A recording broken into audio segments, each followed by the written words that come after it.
नमस्कार। आपका स्वागत है बहनों और भाइयों।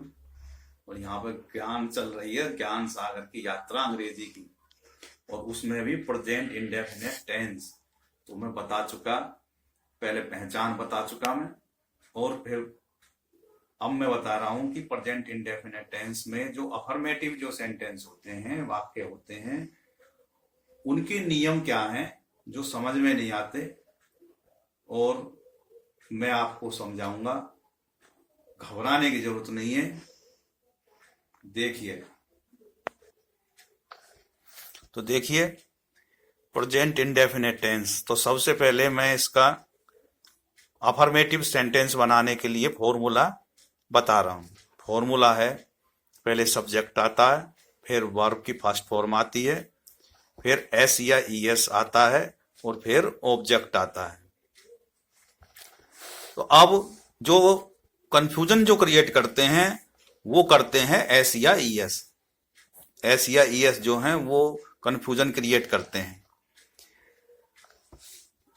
और होता कुछ नहीं है इसमें, केवल समझने का फर्क है। सबसे पहले हमको क्या करना होता है कि कर्ता जो है को पहचानते हैं। कर्ता पहचानने के लिए क्या है, हमने ये पहचान के लिए बना रखे हैं कि सबसे पहले हमने देखना है कि वो प्लूरल नंबर है या सिंगुलर है, और फर्स्ट पर्सन है या थर्ड पर्सन है। तो सबसे पहले प्लूरल की मैंने ये लिस्ट बनाई है समझाने के लिए। आई, वी, यू और दे, ये प्लूरल होते हैं, और इनके साथ में वर्ब की डायरेक्ट फर्स्ट फॉर्म लगती है, कोई एस या ई एस नहीं लगता। दूसरा, ये थर्ड पर्सन है, ही, सी, इट, और ये सिंगुलर नंबर में होते हैं। सिंगुलर नंबर में क्या आते हैं, जैसे मोहन है, राम है, श्याम है, और रामजी लाल है।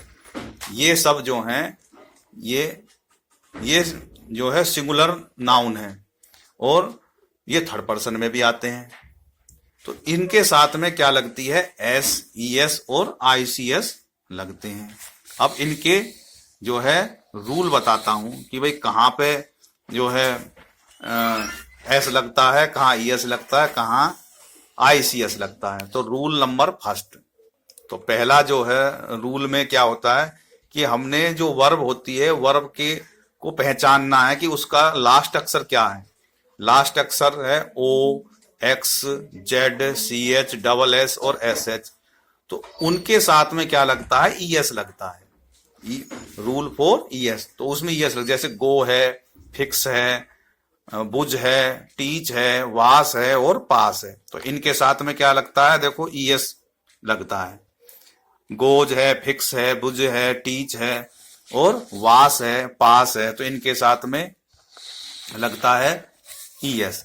जैसे वह जाता है, तो ही गोज, बन गया। तो ये इस इनके साथ में ई एस लगता है। फिर है रूल दूसरा, किसके साथ में आई एस लगता है।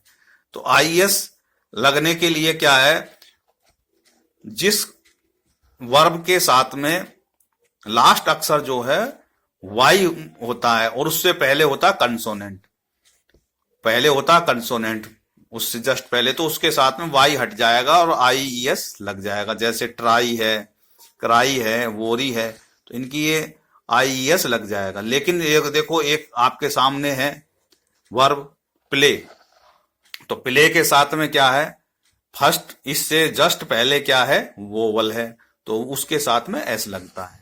तो ये भी जो है ध्यान रखना है। तीसरा नियम है कि कहां पे एस लगता है।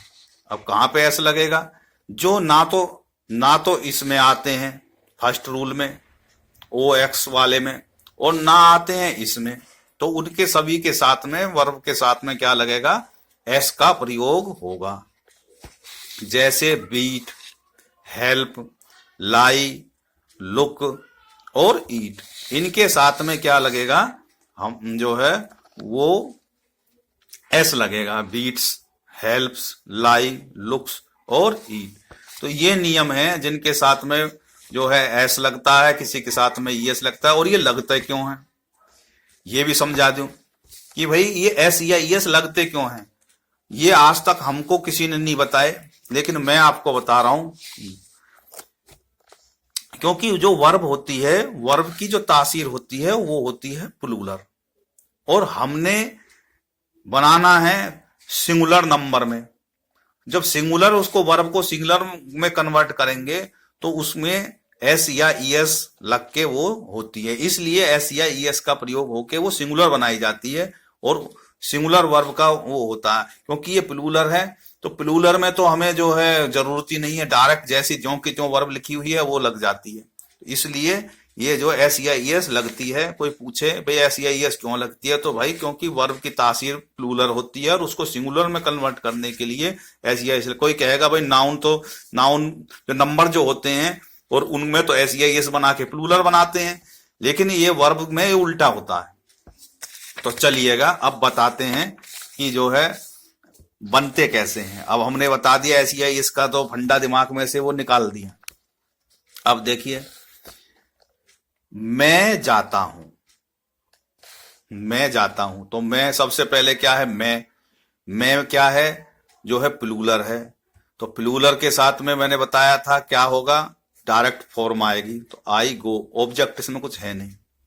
वह जाता है, सबसे देखा ही, वह क्या है ही क्या है, सब्जेक्ट है। वो क्या है, वो थर्ड पर्सन में है और सिंगुलर है, तो उसके साथ में ईएस लगता है। वर्ब के साथ में ही गोज, इसमें भी ऑब्जेक्ट नहीं है। वो है वे जाते हैं, तो वे का क्या होता है, वे सब्जेक्ट है, वे होते हैं दे, तो प्लूरल हैं, डायरेक्ट वर्ब आएगी गो। तुम जाते हो, तो तुम क्या है, यू है, और यू क्या है, प्लूरल है, तो डायरेक्ट वर्ब आएगी यू गो। मोहन जाता है, मोहन क्या है, थर्ड पर्सन है और सिंगुलर नाउन है, तो क्या होता है उसके साथ में, सिंगुलर के साथ में गोज, ईएस लगती है। वे मुझसे सहमत हैं, वे मुझसे सहमत हैं, तो वे क्या है, दे, एग्री, क्योंकि प्लूरल है तो डायरेक्ट जो है वर्ब आएगी एग्री। विद मी, आगे किसान बीज बोता है, तो किसान को फार्मर है, तो क्या है, दी फार्मर सोज सीड, तो इसमें क्या है, फार्मर है, फार्मर थर्ड पर्सन है, तो इसके साथ में एस का प्रयोग हो गया, क्योंकि ये उस कैटेगरी में आ रहा है, एस वाली कैटेगरी में, सीड बोता है। तो अब जो इसमें ध्यान देने वाली बात जो थी मैं बता रहा हूं कि सबसे पहले क्या है, कर्ता के स्वरूप को पहचानना है कि वह सिंगुलर है कि प्लूरल है। अगर फिर जब ये हमने पहचान लिया सिंगुलर है प्लूरल है, तो उसके बाद में क्या है, हम वर्ब को देखेंगे और कि भाई किस में एस लगेगी और किस में ईएस लगेगी, या कुछ भी नहीं लगेगा है। तो यही इसमें समझने वाली बात है। सबसे पहले तो क्या समझते हैं, सबसे पहले तो सब्जेक्ट को पहचानते हैं कि सब्जेक्ट हमारा क्या है, सिंगुलर है या प्लूरल है। अगर सिंगुलर है तो उसके साथ में एस या ईएस लगेगी। एस या ईएस कैसे लगेगी इसको मैं बता चुका, वीडियो में देखना कि भाई किसके साथ में एस या किसके साथ में ईएस लगेगी। तो उसके नियम ये हैं, एस या ईएस किसके साथ में लगेगी, जिसके आखिरी में ओ है, एक्स है, जेड है, सी एच है, एस है वर्ब के, और एस एच है, तो उनके साथ में क्या लगती है, ईएस लगती है। और जिनके साथ में वाई है और उससे पहले कंसोनेंट है तो वाई हट जाएगी और आई सी एस, आई जो है ईएस लग जाती है। और जिसके साथ में ये दोनों नियम नहीं लगते उनके सबके साथ में क्या है, एस का प्रयोग होता है, जैसे बीट है, हेल्प है, लाई है, इनमें। तो ये है, बस इसमें यही समझने की थी कि कहाँ एस आता कहाँ ईएस आता, बाकी तो जो है वो फर्स्ट फॉर्म लगती है। तो इस वीडियो में इतना ही। आगे हम अगली जो वीडियो में बताएंगे कि अफर्मेटिव तो हमने इसमें बता दी, नेगेटिव और इंटेरोगेटिव सेंटेंसेस के क्या नियम हैं, वो कैसे बनते हैं। जय हिंद, जय भारत, बहुत बहुत धन्यवाद।